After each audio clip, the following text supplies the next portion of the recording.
Touré Ahmed Bois, au cours d'une rencontre avec la presse dans ses bureaux, a tenu à dire sa part de vérité dans l'affaire l'opposant à M. Kofi Ajavon.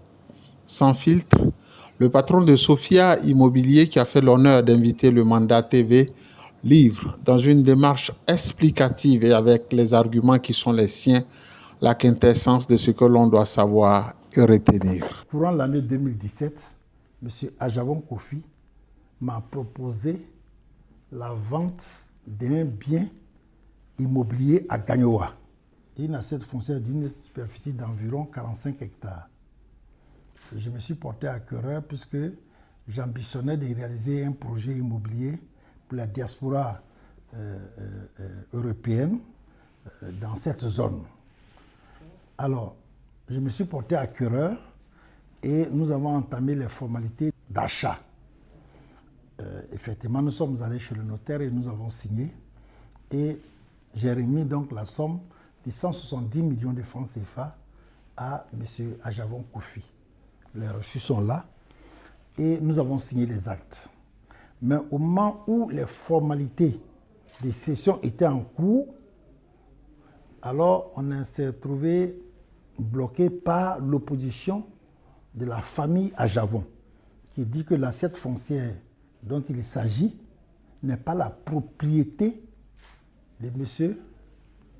Ajavon et que c'est la propriété d'une famille de 8 personnes et que ce bien-là n'est pas la propriété exclusive de M. Ajavon Kofi.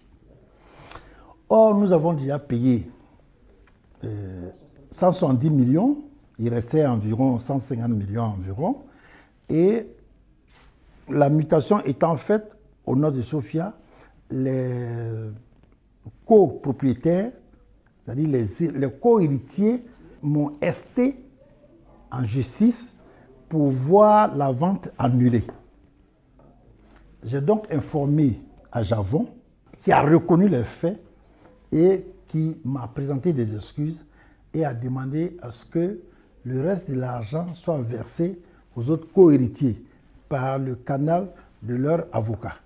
Bon, j'ai demandé à ce que nous tous nous retrouvions autour d'un compromis où M. Ajavon, le vendeur, ses autres sœurs et frères et moi-même que nous signions une convention tripartite pour sécuriser mes investissements. Alors, l'avocat a proposé un protocole d'accord et au moment de la signature, M. Kofi Ajavon dit qu'il ne signera plus ça, qu'il n'a plus besoin de donner d'argent à sa famille. Sa famille aussi dit que bon, tant que l'argent ne leur est pas donné, que je n'ai pas accès à la parcelle. Donc, devant cette situation de blocage, moi, j'ai porté plainte devant le tribunal en 2022. J'ai porté plainte devant le tribunal pour dire que je veux qu'on me rembourse, comment on appelle, mes biens. Je souhaite qu'on me rembourse mon argent. Le 15 mars 2022, le tribunal a rendu son verdict condamnant M. Kofi Ajavon pour les faits d'escroquerie de la somme de 170 millions de francs CFA. Et il a été condamné à 10 ans de prison, 10 millions d'amende. Voici donc la condamnation. Le lendemain du prononcé de la condamnation, il a débarqué chez moi avec une dizaine d'imams pour venir s'agenouiller à mes pieds pour me demander de ne pas faire mettre en œuvre la décision de justice. Moi, je suis d'abord un humaniste. Moi, j'ai passé 39 mois de prison à la MACA, à la faveur de la situation des projets terrain nus. Je sais ce que c'est qu'un détenu. Je sais ce que c'est qu'un prisonnier. Donc, pris de compassion, j'ai abandonné, j'ai ignoré, n'est-ce pas, cette condamnation d'Ajavon. Il a même demandé à se mettre à mes services en jouant le rôle de chef de protocole. C'est pourquoi tout le personnel de Sophia le voyait matin, midi, soir, ici et autres. Voici un peu la réalité des faits. Alors, quand j'ai compris son jeu, il s'agit donc pour lui de faire de la mauvaise publicité pour moi. Face à cette situation qui, ma foi, est une mauvaise publicité contre moi, contre ma personne et mon image, qu'est-ce que je dois faire? Sous les auspices de mon conseil, j'ai saisi le procureur de la République qui a demandé à la police criminelle où il a déposé ces fameuses plaintes pour que la PJ aussi enquête sur son comportement qui a quand même un côté paradoxal. Voici un monsieur qui m'escroque de l'argent, qui est condamné par le tribunal de 10 ans de prison et qui fuit le tribunal et qui se cache pour aller faire un appel, puisqu'il a fait appel à sa condamnation. Sans que personne, pendant qu'il me demandait pardon, il a fait appel à sa condamnation, qui est là. Voici l'appel qui est là. Il a fait appel le 16/11/2023.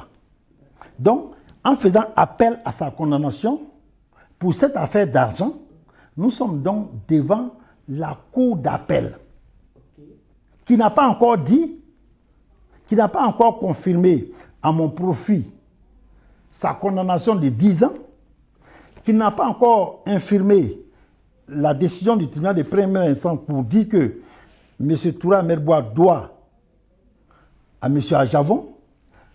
Alors, d'où vient-il que lui-même, sans aucune décision de justice qui ne me condamne à lui payer de l'argent, alors qu'actuellement c'est moi qui mène au point, puisque j'ai une décision du tribunal de première instance dont il a fait appel, qui le condamne. C'est lui qui est condamné, qui a fait appel à la cour d'appel et qui se met sur tous les réseaux sociaux à faire du chantage, du bavardage. Vous ne voyez pas qu'il y a un paradoxe? Et moi, j'ai du mal à comprendre son... C'est un peu, si tu veux, soit c'est du chantage pour que je puisse l'appeler pour dire « Ah, tiens, viens, ne fais plus de bavardage, laissons la cour d'appel, abandonnons les processus de la cour d'appel. Donc, voici de l'argent, tiens, il faut partir et puis on fait un arrangement à l'amiable. » Chose que je ne veux pas. Je veux que le tribunal se prononce pour dire qui de M. Ajavon et moi, qui doit à qui. Bon, je m'en vais jusqu'au bout, donc je suis en train de suivre la cour d'appel pour trancher. Et comme c'est un fanfaron, excusez-moi le mot, alors que nous sommes à la cour d'appel, il prend la même affaire, il vient au tribunal de première instance, il dépose une plainte au tribunal de première instance, alors que c'est lui-même qui a fait l'appel, l'affaire est à la cour d'appel. Est-ce qu'une affaire peut être à la cour d'appel et être en même temps devant le tribunal de première instance? Ce n'est pas possible. La cour d'appel est en train de statuer. Il n'a aucune décision en main et c'est lui qui est sur tous les réseaux sociaux pour dire qu'il me doit. Donc face à ce nouveau agissement de sa part pour ameuter le monde entier, j'ai porté une nouvelle plainte devant le procureur de la République pour lui dire qu'il est en train de me faire la mauvaise publicité, il est en train de faire de la diffamation, de ternir mon image, de salir ma réputation et ma fierté. Donc cette plainte-là, cette nouvelle plainte qui n'a rien à voir avec l'escroquerie, elle a été déposée dans les mains du procureur de la République qui a instruit la police criminelle pour enquêter sur ces excès de M. Kofi Ajavon. Donc les gens doivent retenir que ce qu'il raconte là, ce n'est que du vent, sans fondement, sans rien. Nous sommes une entreprise, nous avons des fournisseurs, on doit à des fournisseurs, c'est vrai, mais un collectif, Toura Merbois et autres, là, c'est du vent, c'est du bruit. Nous sommes dans une entreprise. J'ai bien compris maintenant, en 1998, la première leçon de la démarche qualité, le partenaire qu'une entreprise doit choisir doit être d'abord une entreprise sérieuse, une personne sérieuse. Ce n'est pas la prestation. Il y a la qualité de la prestation, il y a la prestation, mais il y a la personne même qui réalise cette prestation. Si je m'étais conformé aux exigences de la démarche qualité, j'allais savoir que il fallait donc pour le choix, pour le projet à réaliser à Gagnoa, que Ajavon n'est pas forcément la bonne personne. Encore une fois, ça veut dire que l'humanisme qui m'a animé en acceptant son offre d'achat de terrain à un moment où il traversait des difficultés énormes, voilà que j'en paye le prix par la mauvaise publicité. Mais moi, je reste un croyant. Il y a un seul Dieu qui façonne à son gré le destin de chacun. Donc ce n'est pas sa mauvaise publicité là, ou ses agissements enfantins là, qui vont me faire changer dans mon approche globale de gestion d'une entreprise.